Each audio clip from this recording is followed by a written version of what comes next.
Coucou les Kimichou, je suis vraiment trop contente d'allumer ma caméra aujourd'hui, ça fait un petit moment j'ai l'impression. Mais ça c'est parce que je vous ai publié le book mail la semaine dernière, donc j'ai pas eu besoin de tourner 2 vidéos comme d'habitude. Bref, tout ça est dans ma tête. Je vous ai laissé donc choisir sur Instagram la vidéo du jour et vous avez opté pour les book haul. On est donc sur tout ce que j'ai reçu, acheté ou autre durant le mois de mars et honnêtement, il y a déjà eu pire sur la chaîne. Et je pense que pire ce sera genre le mois d'avril qui paraîtra du coup en juin, vous allez voir que ça va être un cataclysme. Parce que vous avez déjà eu le book mail qui sera juste ici si vous souhaitez le voir. Vous n'avez pas encore vu tout ce que j'ai acheté. Bref, on va passer là-dessus. Sans plus tarder, je vous propose donc de commencer ce book haul avec les services de presse.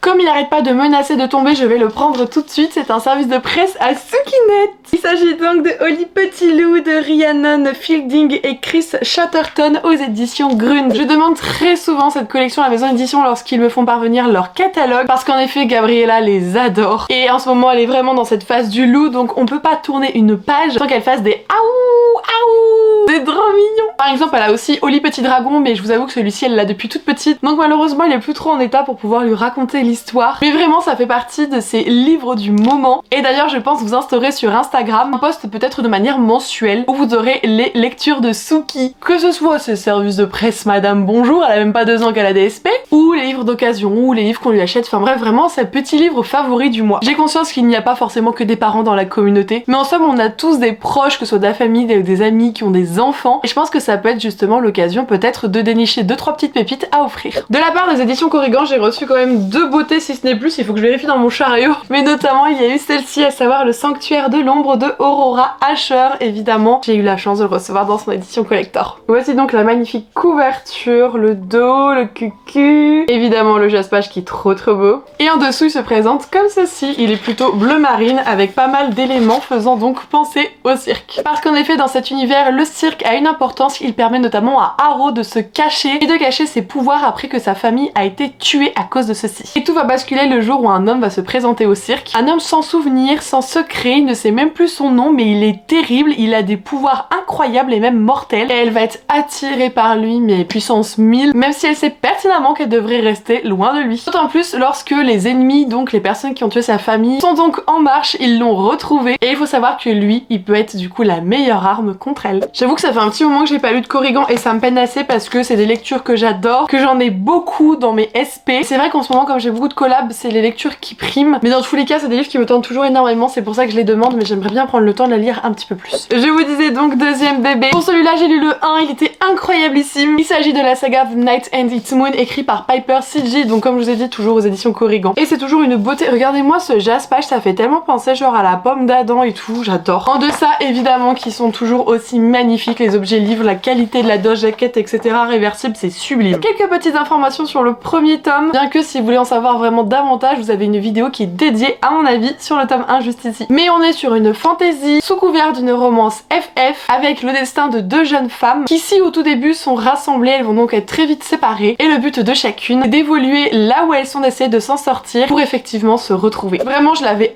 adoré, j'étais complètement absorbée par l'histoire, les pages se dévoraient, pourtant l'univers est assez dense, il y a un bon world building, la romance elle arrive clairement pas tout de suite, au début ce ne sont que des jeunes femmes qui se rendent pas forcément compte non plus de leurs sentiments, on pourrait presque peut-être dire des jeunes filles même, ce qui me semble qu'au début elles sont dans un espèce d'orphelinat, enfin c'est un peu spécifique. Et j'ai adoré l'histoire, j'ai adoré les différentes quêtes, ces différents destins de ces 2 demoiselles, tout comme le moment où elles se retrouvent qui est assez palpitant. Donc du coup j'étais trop contente d'avoir le second tome, mais comme vous l'avez compris du coup bon bah je ne l'ai pas encore lu. Je sais pas si ça vous le fait, mais il y a des jours vos cheveux vous aimez pas. On est dans un jour où je déteste mes cheveux et je dois filmer tout mon contenu, c'est génial. Bref, maintenant que nous avons passé ce petit point capillaire, je vous propose donc de découvrir ce petit service de presse qui me provient des éditions Casterman, à savoir Pour l'amour des dieux, c'est écrit par Sarah Underwood. De mémoire sur celui-ci, on est sur une réécriture du mythe de l'Odyssée, et de ce que j'ai vu passer sur les réseaux, c'est assez fou d'ailleurs. Il faut savoir que l'autrice a réécrit un mythe sans jamais l'avoir lu. Donc c'est vrai que c'est un positionnement qui est un peu délicat, on va dire, de réécrire quelque chose dont on a que quelques informations à droite à gauche sans vraiment l'avoir lu. Mais d'après les retours, retours, j'ai vu qu'elle le fait vraiment avec brio. Par contre, elle réécrit vraiment la chose. Dans le pire des cas, je sais que je le lirai parce que je suis une grosse mordue de mythologie grecque, s'il faut le repréciser. Mais j'avoue que quand j'ai appris ça,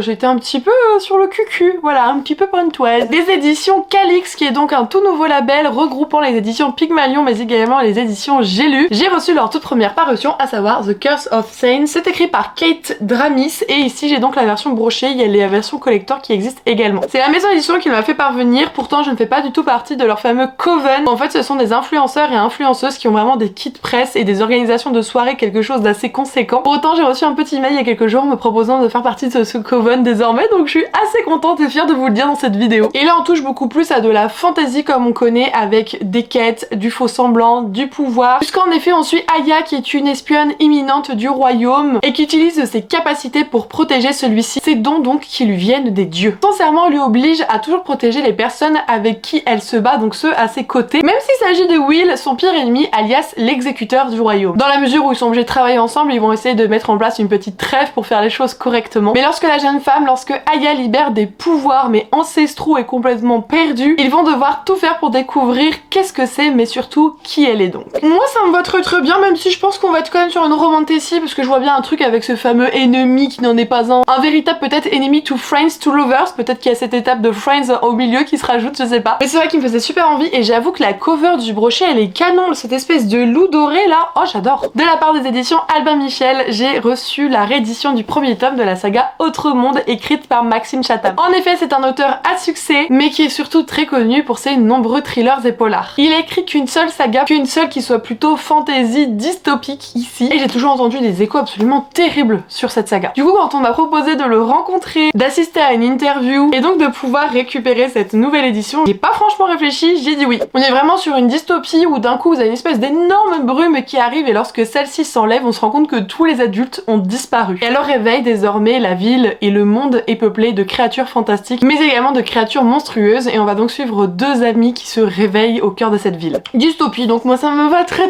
bien. C'est vrai que ça fait un petit moment là que j'en ai pas lu pour le moment cette année, faudrait que je m'y remette puisque ça me manque. Oui, je sais, normalement la dystopie vibe c'était il y a quelques années, mais moi c'est maintenant, que voulez-vous. En graphique, j'ai reçu plusieurs SP et notamment celui-ci, et on est toujours d'ailleurs sur de la dystopie. Il s'agit du premier tome de Omniscient Reader Viewpoint, c'est aux éditions Pika dans leur fameuse collection Pika Webtoon. Et ce qui est assez drôle, c'est qu'on suit en fait un jeune homme qui travaille, qui est très carré, très sérieux dans sa vie, et il est complètement fan d'un web roman, c'est vraiment son petit plaisir que de le lire. Mais en fait, il faut savoir qu'il est le seul lecteur du web roman, c'est fou. Et un jour, il va se passer un truc, et ce truc, c'est l'apocalypse sur Terre. Et en fait, ce qui va arriver avec cet apocalypse, c'est la manière dont ça se produit, c'est étrangement similaire à ce fameux web roman. Et dans la mesure où il est le seul à le lire, il est notamment également le seul à pouvoir sauver l'humanité, parce qu'effectivement, ça ressemble très étrangement à ce qu'il a lu. C'est le premier tome, pour le moment, la suite n'est pas parue, mais sur le papier, franchement, ça me donnait terriblement envie. Je pense que ça peut même être frustrant de pas avoir la suite, mais si on veut avoir la suite, il faut bien montrer que le tome 1 marche, et il faut donc lui donner de la visibilité dès le début. Cool, ça me le remet en tête cette vidéo, et en plus ça se lit facilement, je pourrais peut-être me glisser entre quelques petits livres prévus du mois de mai, ça c'est pas mal. Un livre dont je vous reparlerai courant mai-juin puisque je vais travailler dessus. Il s'agit du premier tome de la saga Les Cercles de la Création, la mythologie oubliée de Pauline Marie Delbé aux éditions Good Mood Dealer. J'ai eu la chance de rencontrer l'autrice et l'équipe Good Mood Dealer puisqu'ils avaient fait un event autour de la publication de cette saga. Et franchement, l'autrice elle est trop mignonne, elle est tellement fraîche, pétillante, elle est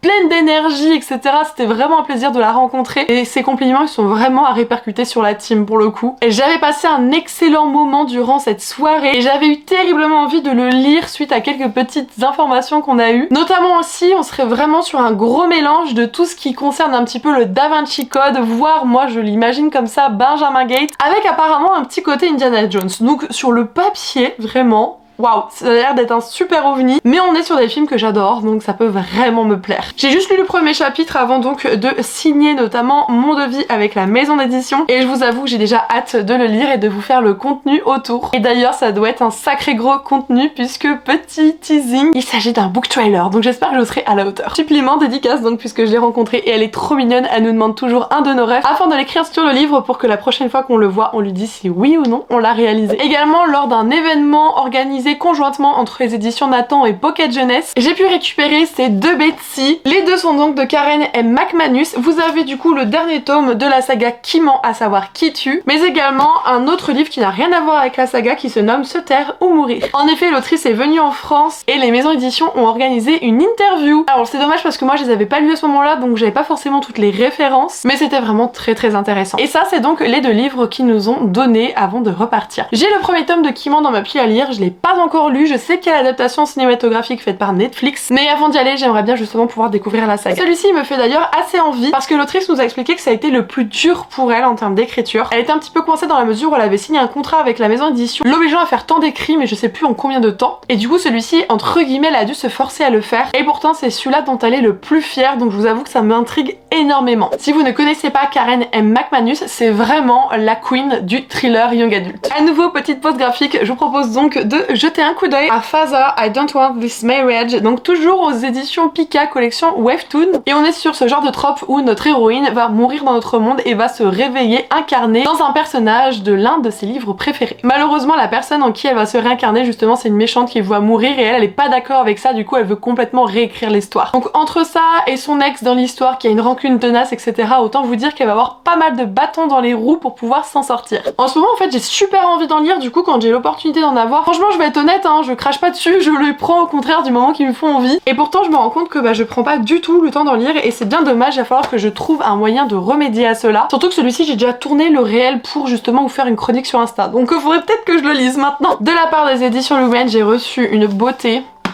Mon dieu. Il s'agit d'une réédition du tome 1 de Gardien de Cité Perdue de Shannon Messenger aux éditions du coup Lumen, le tout dans un fourreau avec des goodies et un hardback. Le fourreau se présente donc comme ceci, tout simplement, c'est un fourreau, mais il est magnifique quand même. Le roman est à tomber, regardez-moi cette cover absolument incroyablissime, pareil, le jaspage, le jaspage, il est un petit peu simple en dessous, mais le jaspage.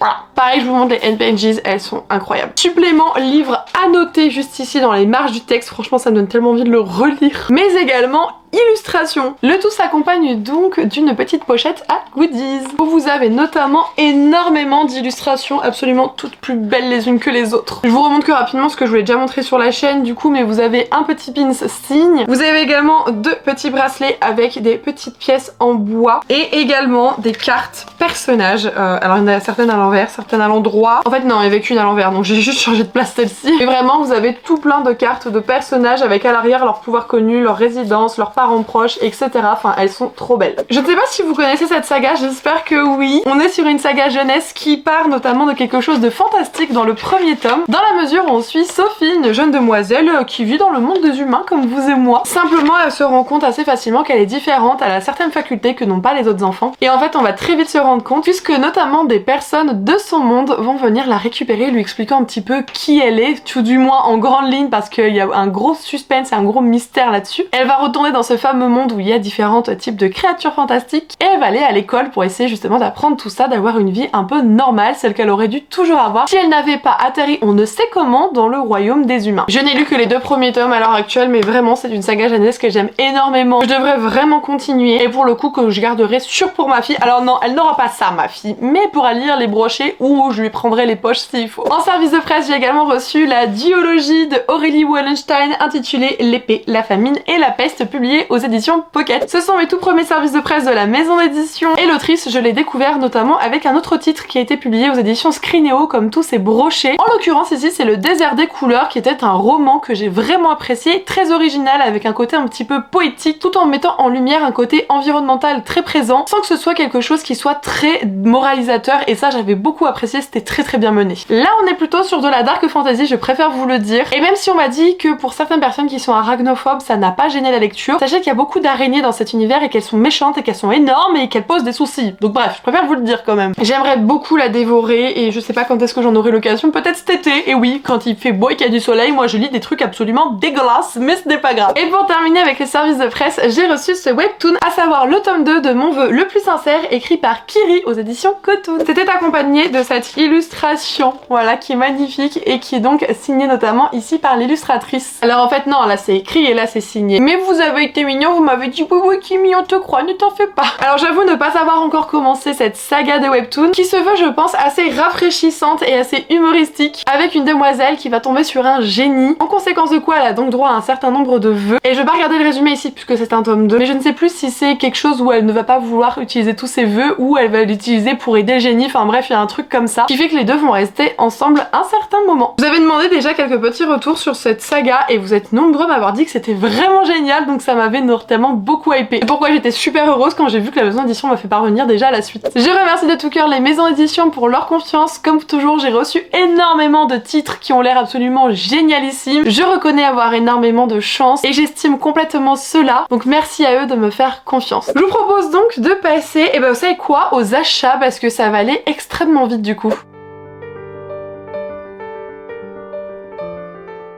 Parce que si les calculs sont bons, j'ai acheté un seul livre au mois de mars et encore je l'ai acheté en février mais il a été livré en mars. Il s'agit d'une des dernières parutions des éditions Hurlevent, à savoir Le Serment de l'Angre-Brume de Josépha Juillet. Comme toujours, les résumés et les synopsis sont extrêmement bien travaillés, ils sont courts et précis, c'est pourquoi je vais donc ici vous le lire. Au milieu des terres de Bellegarde s'épanouit la forêt de l'Angre-Brume. Certains la disent hantée, d'autres la pensent peuplée de créatures maléfiques. Tous s'accordent à la trouver maudite. Au plus profond de la sylve, derrière le bruissement des feuilles mortes et le craquement des branches, se jouent de puissants dessins. À son contact, Samson, Alix et Célène verront leur vie prendre un chemin inquiétant. Parviendront-ils malgré tout à tracer leur propre destinée? Ah, forêt maudite, hantée et tout, ça me faisait trop envie. C'est une maison d'édition que j'adore suivre même si les parutions ne me correspondent pas toujours. J'avoue que celles qui me tentent le plus, ce sont celles avec un petit côté fantastique ou ceux qui se déroulent dans un manoir, etc. C'est pour cela que je prends pas tout, je suis assez précise dans ce que je souhaite. Pour autant, ce sont des objets livres qui sont toujours extrêmement bien travaillés. La charte graphique des éditions Hurlevent est toujours absolument magnifique, très classe, assez simpliste mais c'est tout ce que j'aime et la qualité du papier elle est toujours au rendez-vous. Mais regardez-moi cette en-tête de chapitre quoi. Vous avez dû l'entendre, j'ai donc fait tomber le marque-page qui accompagnait ainsi que le petit print qui était offert quand on faisait la précommande sur le site, ainsi donc qu'une dédicace de l'autrice. Je vous l'avais dit que ce serait rapide pour mes achats. Bon, il reste quand même des cadeaux à vous montrer et il y en a 4 donc mine de rien il reste quelques livres dans cette vidéo. Tout d'abord de la part de toujours et encore Julie qui m'inonde de merveilleux présents tous les mois. Elle m'a fait parvenir La femme de ménage de Freida McFadden aux éditions J'ai lu. C'est un livre que vous m'avez énormément recommandé lorsque moi-même je vous ai recommandé Verity de Colleen Hoover, dont je trouvais que c'était un ovni, quelque chose de très original et que j'avais été complètement estomaquée par l'histoire. Et on m'avait dit bon écoute Kimi, si t'as aimé Verity, il faudrait vraiment que tu essayes ce roman, que j'ai donc mis dans ma pile à lire et Julie a craqué pour moi. On est sur une jeune femme qui va habiter dans une maison pour s'occuper des enfants, du ménage, etc. Et plus les choses vont avancer, plus elle va se rendre compte qu'il y a des choses absolument vraiment très bizarres. Dans la mesure où par exemple elle va entendre les voisins comme quoi que la mère a essayé de tuer son enfant. Et en même temps les rassurer parce que le père est toujours super gentil, etc. Mais est-ce que les sourires cachent pas autre chose? D'autant plus que elle dort dans le grenier qui a été aménagé, grenier qui ne ferme que de l'extérieur. Il y a quand même pas mal d'éléments je trouve qui sont assez cringe et qui peuvent très vite faire peur et j'espère qu'il lui arrivera rien de mal à cette jeune femme. J'allais vous faire tout un petit pitch pour remercier profondément Julie, mais non pas encore parce qu'elle m'a aussi offert cette chose, à savoir Bend Her de Cassie Alexander. C'est une traduction faite par Amazon donc je ne sais pas ce que ça vaut. On est sur une réécriture de La Belle et la Bête, voilà c'est dit, mais je pense que c'est quelque chose d'assez sombre et d'assez spicy sûr à 300%, sombre je sais pas dans quelle mesure. La mise en page est assez atypique, c'est à dire que je sais pas, j'ai pas trop l'habitude de ce genre de mise en page ci, et d'ailleurs je ne sais pas s'il y en a dans la commu qui l'ont lu, mais si c'est le cas n'hésitez pas à me dire ce que vous en avez pensé parce que tout simplement je serais hyper curieuse d'avoir votre retour. Ça faisait un petit moment que celui-ci était dans ma wishlist, du coup j'étais super contente quand j'ai vu que Julie a craqué pour lui. Mais du coup je me sens toujours aussi stupide tous les mois de devoir la remercier parce que j'ai vraiment pas les mots. Alors Julie, si jamais tu vois cette vidéo, enfin je sais que tu les vois mais que tu ne peux pas m'écrire, je te remercie de tout cœur pour ces merveilleux présents, tu sais qu'ils sont très bien choyés parmi mes autres petits bébés. Mais tu le sais également, tu n'es pas obligé de faire tout ça pour communiquer avec moi. Si tu en as la possibilité de faire un compte Google pour notamment avoir YouTube, c'est totalement gratuit pour qu'on puisse échanger ou même via un autre réseau social. Mais vraiment je te remercie de tout cœur et je sais jamais comment réagir. De la part de mon amoureux, j'ai reçu cette grosse briquette des familles, à savoir le 3e tome du Pont des Tempêtes de Daniel N. Jensen aux éditions Brajlon. Alors c'est un vrai vraiment l'exception à la règle parce que je ne fais plus du tout ça depuis des années. C'est le 3e tome d'une saga que je n'ai pas commencé. Voilà, c'est dit. Mais j'ai déjà lu de Daniel N. Jensen et j'avoue que les retours sont tellement incroyables ici à son égard que ça me gêne pas trop.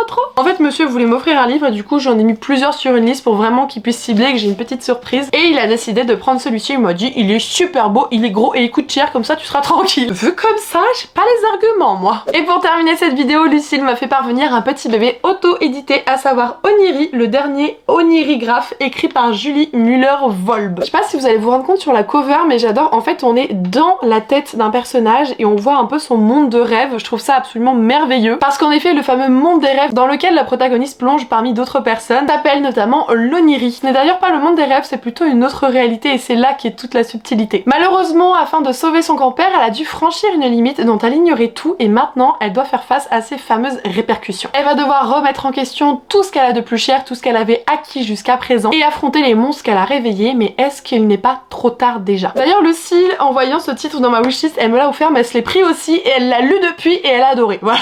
J'aurais adoré pouvoir faire une lecture commune avec elle, mais c'est vrai que c'est très dur pour moi d'en placer en ce moment malheureusement, même si j'en ai très envie. Je donne donc priorité aux lectures communes des Patreons, même si j'essaye d'en faire régulièrement sur Discord, celui-là qui est ouvert à tout le monde, c'est un peu moins évident pour moi et j'en suis désolée. Mais du coup, merci beaucoup Lucille, surtout avec ton enthousiasme face à ce retour. Ça me donne encore plus envie. Je pense que tu as fait un très bon choix dans ton craquage commun du coup, et je t'en suis vraiment très reconnaissante, merci beaucoup. Et bien voilà les Kimichou, cette vidéo est à présent terminée. J'espère que vous aurez apprécié de découvrir un petit peu tout ce qui est arrivé dans mes bibliothèques au mois de mars. Et si là vous trouvez qu'il y en a beaucoup, s'il vous plaît, ne criez pas au mois de juin parce que c'est indécent le mois d'avril. C'est vraiment, je crois que c'est pire que la rentrée littéraire pour le coup. N'hésitez pas à me dire si vous avez apprécié ce contenu. En tout cas, moi j'ai été ravie de vous le proposer. Et on se retrouve donc dimanche pour la seconde vidéo que vous avez choisie, à savoir un update lecture. Gros bisous les Kimichou et surtout prenez soin de vous. Bye!